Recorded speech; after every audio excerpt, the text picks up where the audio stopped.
January 27th, 2026. A Monday. An ordinary day in Riyadh, except it wasn't. Somewhere in the Saudi capital, officials quietly confirmed what industry insiders had suspected for weeks. The Mukaab, the colossal cube-shaped structure at the heart of Saudi Arabia's New Murabba development, was being not delayed, not restructured, suspended.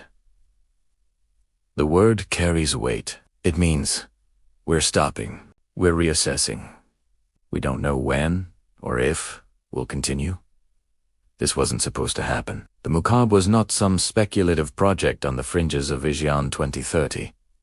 It was the centerpiece of Riyadh's transformation, the structure that would announce Saudi Arabia's capital as a city of the future. 400 meters on each side, 400 meters tall. A perfect cube rising from the desert floor, large enough to contain 20 Empire State Buildings within its hollow interior. Inside, the world's largest AI-powered display dome, a 300-meter-tall terrace cigarette, from which visitors would gaze up at immersive digital projections, hotels, entertainment venues, cultural spaces, all suspended within a structure that existed nowhere else on Earth. When you enter Mukaab, you enter another world. CEO Michael Dike told a Riyadh conference just weeks earlier. He was right. The Mukaab was another world, a world that, as of January 27, 2026, existed only in renderings and promotional videos. The suspension was not announced with press conferences or official statements. It emerged through reporting by Reuters and Arab News, confirmed by sources familiar with the matter. 4 people. Unnamed. Speaking on condition of anonymity, this is how megaprojects die in Saudi Arabia. Not with declarations, but with whispers. Not with explanations, but with silence. The question nobody would answer publicly. Why now? Why this project? And what does this mean for everything else? To understand what Saudi Arabia just lost, you need to understand what the Mukaab was designed to become. Not just a building, a statement, a declaration that Riyadh could compete with any city on Earth, that Saudi Arabia could imagine and execute structures beyond the reach of other nations. The specifications were staggering. Dimensions: 400 meters by 400 meters by 400 meters, a perfect cube. For reference, the Great Pyramid of Giza is 139 meters tall. The Mukaab would contain nearly 3 Great Pyramids stacked vertically. Volume: 64 million cubic meters, the largest enclosed space ever constructed by humans, large enough to create its own weather patterns inside. Interior: a hollow structure containing multiple buildings suspended within the cube's frame. At this center, a 300-meter, a step tower inspired by ancient Mesopotamian architecture, from which visitors would experience immersive digital environments. Technology: the world's largest AI-powered display dome, wrapping around the interior space, creating projections visible from every angle within the structure. Not screens, not projectors. An entirely new category of visual experience. The Mukaab wasn't designed to be functional in the conventional sense. It was designed to be experiential. Visitors would enter and feel they had left Riyadh entirely, transported to digital environments that could simulate any location, any time period, any world. The promotional materials described it as a global marvel of imagination. That phrase now reads differently. The Mukaab was the anchor of New Murabba, a new downtown district spreading across 19 square kilometers northwest of central Riyadh. The development was projected to cost approximately $50 billion and include over 25 million square meters of built space. Residential towers, commercial centers, cultural facilities, parks, all organized around the impossible cube at its center. Initial completion was scheduled for 2030. That timeline had already slipped to 2040 before the suspension was announced. Now, there is no timeline at all. The Mukaab suspension did not happen in isolation. It came days after Saudi Arabia indefinitely postponed the 2029 Asian Winter Games at Trojena. It came weeks after reports confirmed that the line, the 170-kilometer linear city, was being radically redesigned, possibly into a data center hub. It came months after the Public Investment Fund wrote down $8 billion from its Megaproject portfolio. One by one, the crown jewels of Vision 2030 were being quietly placed in storage. The pattern was unmistakable. The Financial Times called it a strategic review. Reuters called it a reassessment. The truth was simpler. Saudi Arabia was running out of money to build its dreams. The economics were brutal. Bloomberg Economics calculated that Saudi Arabia needs oil at $96 per barrel just to balance its regular budget. To fund the megaprojects, including NEOM, the Mukaab and the Red Sea resorts, the kingdom needs oil at $113 per barrel. In January 2026, Brent crude traded around $60. Every barrel sold below $113 represents money that cannot fund construction. Every day of low oil prices extends the gap between ambition and execution. The Public Investment Fund, which owns the Mukaab project through New Murabba Development Company, manages nearly $925 billion in assets. That sounds like unlimited money. It is not. PIF has commitments across dozens of initiatives: sports investments, international acquisitions, domestic development, infrastructure projects. The fund cannot spend all its assets on construction. Much of its wealth is illiquid, tied up in investments it cannot be quickly converted to cash. When something has to give, the projects that give are the ones with the longest timelines and the most speculative returns. The Mukaab, a structure that would cost billions to build and generate uncertain revenue, fits that profile precisely. The suspension was not about engineering. The Mukaab could theoretically be built. It was about priorities. And in early 2026, the Mukaab was no longer a priority. The promotional claim was irresistible. The Mukaab could fit 20 Empire State Buildings inside. This became the defining fact about the structure, the comparison that made its scale comprehensible. But let's examine what this actually means, and whether it tells us anything useful about what the Mukaab was supposed to accomplish. The Empire State Building has a total floor area of approximately 257,000 square meters. Its height is 443 meters, including the antenna, or 381 meters to the roof. The Mukaab's interior volume is 64 million cubic meters, 400. If you calculated how many Empire State Buildings could physically fit within this volume, treating the buildings as solid blocks, you would indeed get a number around 20, depending on how you account for the building's irregular shape. But here is what the comparison obscures. The Mukaab was not designed to contain 20 Empire State Buildings worth of usable space. The structure was largely hollow. The interior would contain a 300-meter ziggurat suspended platforms and various facilities. But most of the volume would be empty air, the void required to create the immersive experiential environment that was the Mukaab's purpose. The actual usable floor space within the Mukaab was projected at approximately 2 million square meters. That's significant. Roughly equivalent to 8 Empire State Buildings worth of floor space, but far less than the 20-building comparison implies. The comparison served marketing purposes. It made the Mukaab comprehensible and shareable. 20 Empire State Buildings is a fact that travels.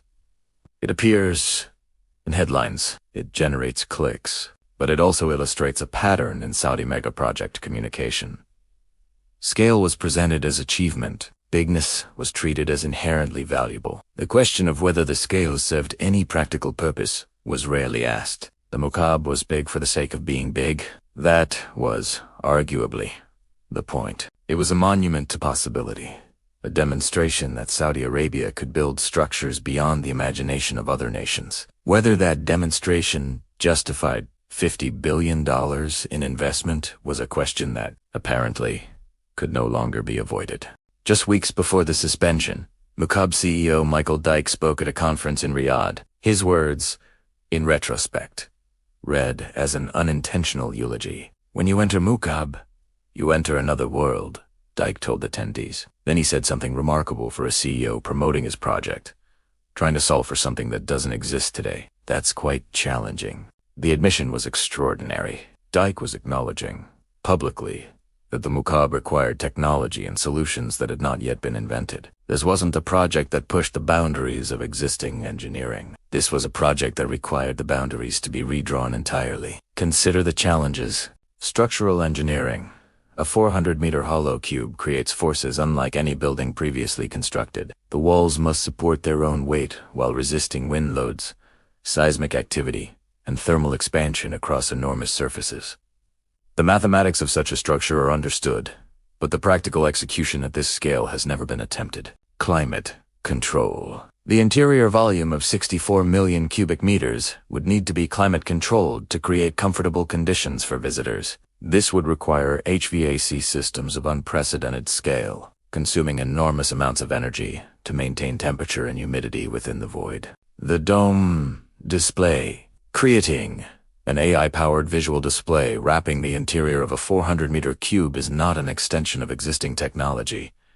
It is an invention. The resolution, the computing power, the projection systems required do not exist in their final form. They would need to be developed specifically for this project. Construction, logistics. Building a hollow 400-meter cube requires construction methods unlike those used for solid towers.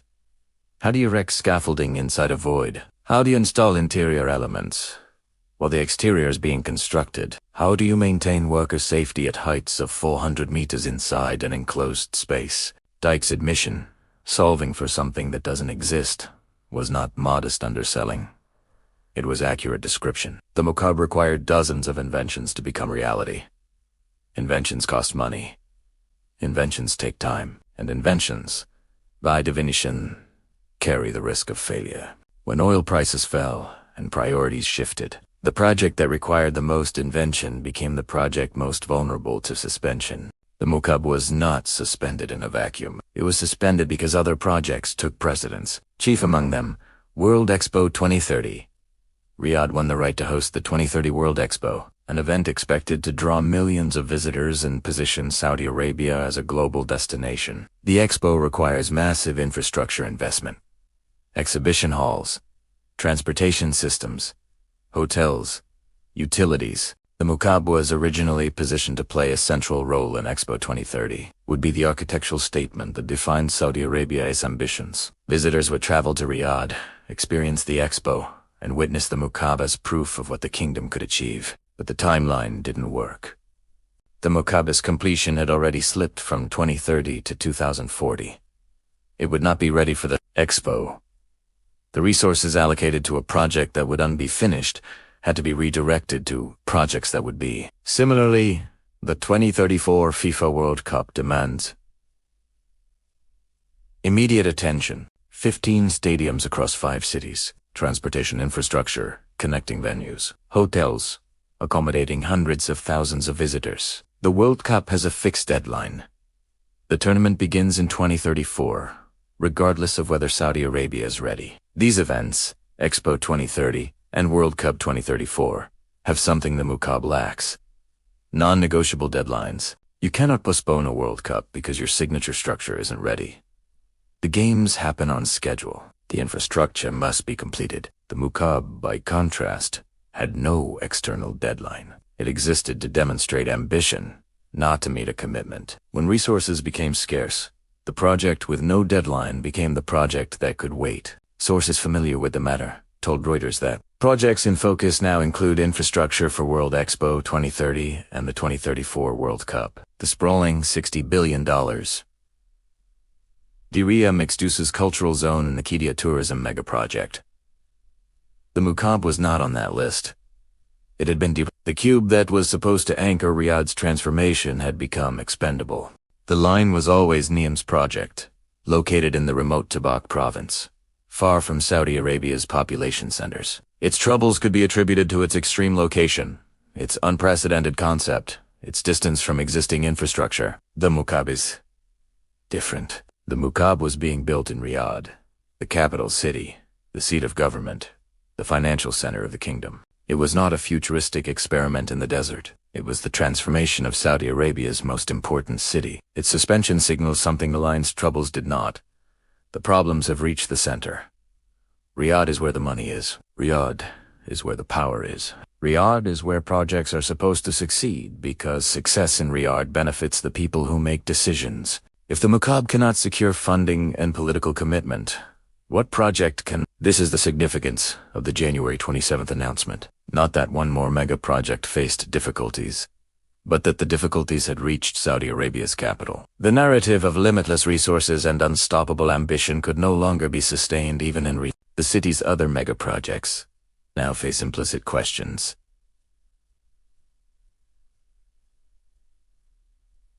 King Salman Park, planned to be the world's largest urban park at 16 square kilometers, larger than Central Park by a factor of 4. Can it be completed as designed? Qiddiya, the entertainment city southwest of Riyadh, featuring theme parks, sports venues, and the cliffside Prince Mohammed bin Salman Stadium. Will all components be ready for the World Cup? Dirija, the $60 billion cultural district preserving the historic birthplace of the Saudi state. Is it truly protected from budget cuts? The Mukaab's suspension doesn't answer these questions, but it makes them impossible to ignore. If the signature project at the heart of New Murabba can be suspended, nothing is safe. Every timeline is uncertain. Every rendering is speculation. The crack has appeared. Whether it spreads depends on decisions yet to be made. Visit the New Murabba site today and you will find evidence of work that began but did not continue. Excavation has been completed. The ground has been prepared. Foundation work has been initiated. According to reports, construction had progressed beyond initial excavation before the suspension was announced. What does beyond initial excavation mean in practice? It means holes have been dug. It means earth has been moved.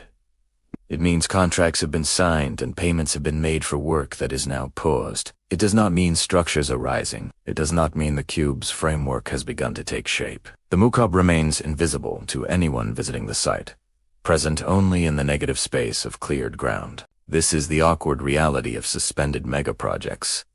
The spectacular failures, the projects that collapse mid-construction with half-finished towers jutting into the sky, are rare. More common is the quiet pause. Sites that simply stop progressing, where equipment sits idle and workers move to other projects. The Mukaab site will not become a ruin. Saudi Arabia has the resources to maintain the property, to prevent decay, to keep the option of resumption open, but it will also not become a cube.